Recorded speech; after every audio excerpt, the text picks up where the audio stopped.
everyone, and thank you for joining me today to discuss how to keep your hands healthy during this pandemic. As the novel coronavirus has evolved, it's become clear that our best defense against this virus is to keep our hands clean and away from our faces. But all of this hand washing can really wreak havoc on our delicate skin cells. I hope today to give you a few tips to help keep your hands healthy while still keeping them clean. To start, how do soap, water, and hand sanitizer affect our skin? When water evaporates off of our hands, it takes much of our own moisture with it, resulting in dryness. Soap, the friction of hand washing, as well as alcohol-based hand sanitizers all compromise the integrity of our skin surface layer, the stratum corneum, by stripping lipids and proteins. These changes can all result in significant dryness as well as hand eczema. I've listed a few signs and symptoms of hand eczema below if you think you may be experiencing this. Now for some hand washing tips.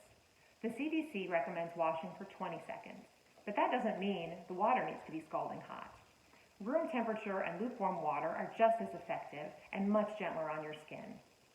In addition, the bulk of the work at removing germs in hand washing is done by friction alone, and antibacterial harsh soaps truly aren't necessary. I recommend opting for a gentler hand soap like soft soap. Always remember to dry your hands when you're finished to prevent further evaporative water loss.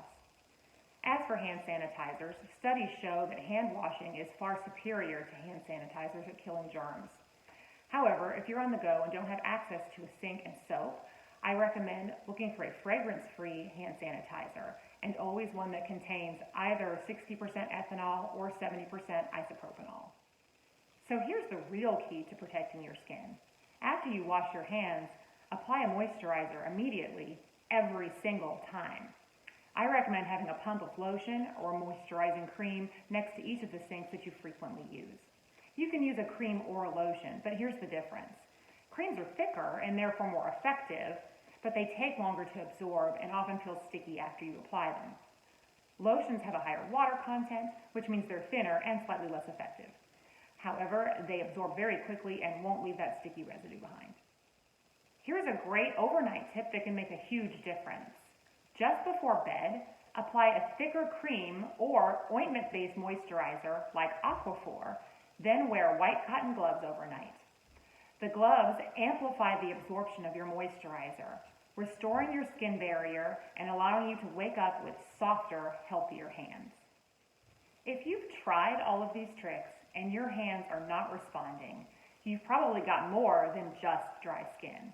If you've developed hand eczema, you may need to seek evaluation with your dermatologist. Often, hand eczema requires treatment with prescription topical steroid creams, prescription topical non-steroidal creams, or prescription barrier creams. If your hand eczema needs further evaluation, we're still here for you at Atlanta North Dermatology. We're now available for consultation via teledermatology, where you can have your office visit in the comfort of your own home. I hope you all have learned some helpful tips on how to manage your hand dryness and eczema during this pandemic, and thank you very much for listening. And please stay healthy and safe.